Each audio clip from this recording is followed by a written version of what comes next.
Protests erupted across the country, including here in Houston over the weekend, following the death of George Floyd.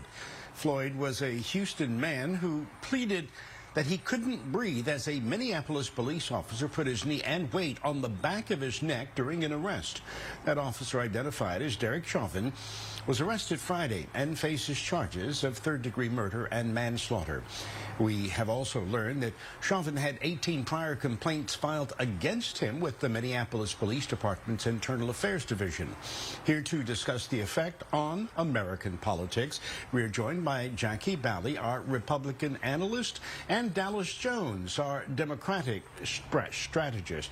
Good morning to you both, and thank you for joining us. Now, Jackie, you know, some folks are criticizing the national response and the leadership on the side of both Republicans and Democrats. What, in your opinion, could have been done differently?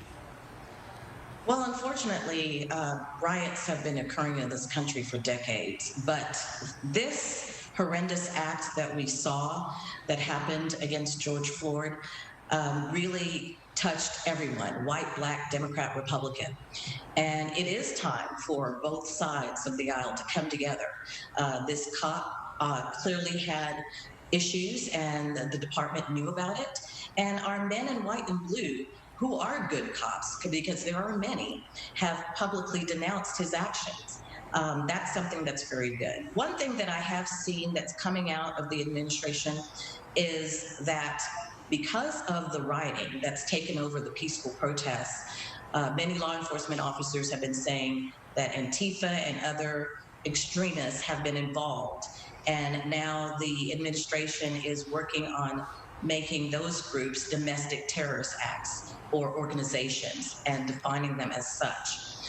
Deployment of the National Guard in other areas is also very important.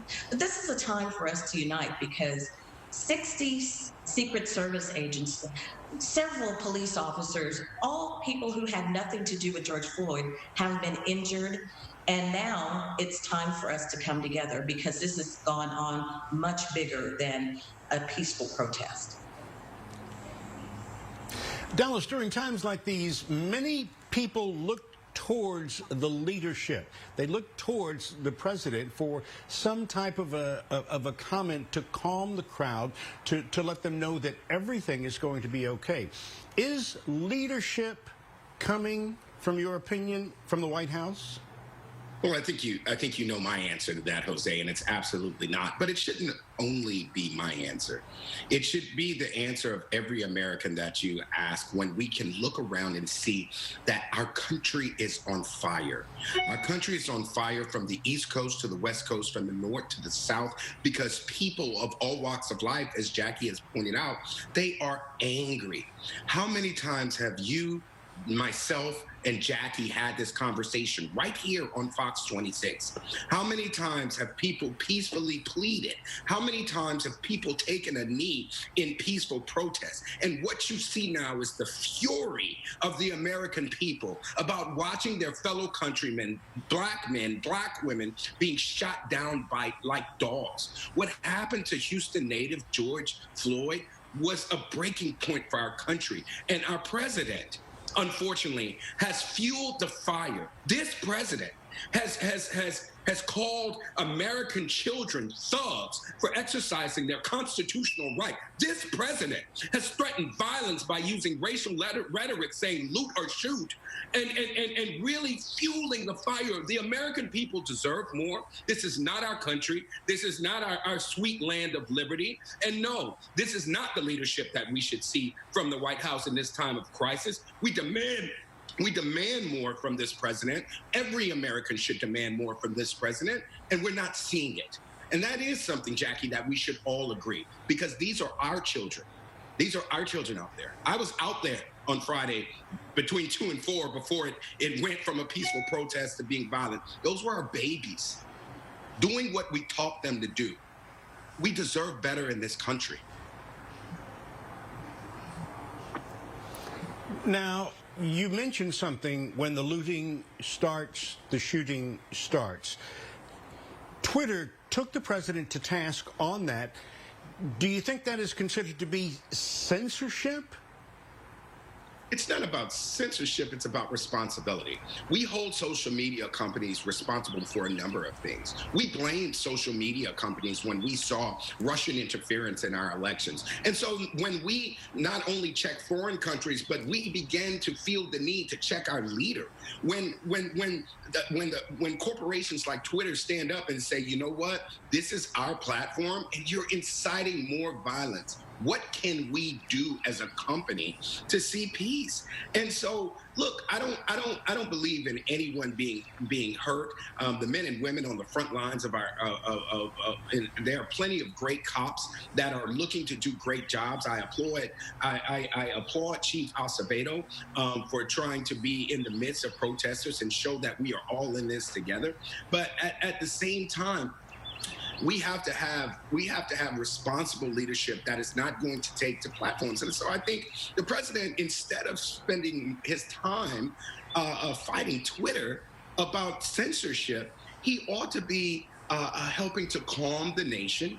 He ought to be, encouraging people to exercise their First Amendment right in a peaceful way and not calling them thugs. And so, this is ridiculous. This is ridiculous. I'm getting more upset as I sit here. So I'm going to let Jackie talk and sip my tea. Well, Jose, we both know that unfortunately this happened. And as my colleague has said, this has happened so many times. So again, to point the finger at one person and say he is the cause of everything, we know that's not correct. The people who are destructing and destroying businesses, attacking innocent people, they are acting like thugs. And those are not the main people who came out and wanted to have peaceful protests about what happened to George Floyd. And we know that.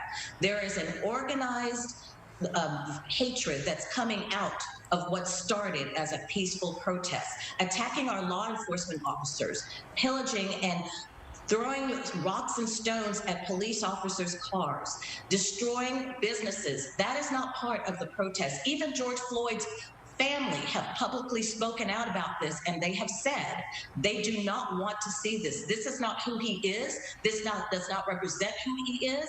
He was a man of peace, and he would not condone this. They have asked people to keep their anger and put their energy into something positive. Destroying buildings, attacking our law enforcement officers is not the way to bring about peace. It's not the way to bring about harmony, and it will not bring back justice for George Floyd. Well, you know what's unfortunate about that? We're running out of time, Dallas. I hate it.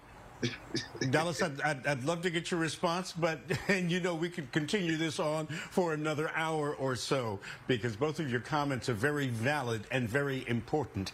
However, time-wise, we have to call it right now. But thank you so very much, both of you. Thank you. Jackie Bally as well as Dallas Jones for joining us this morning.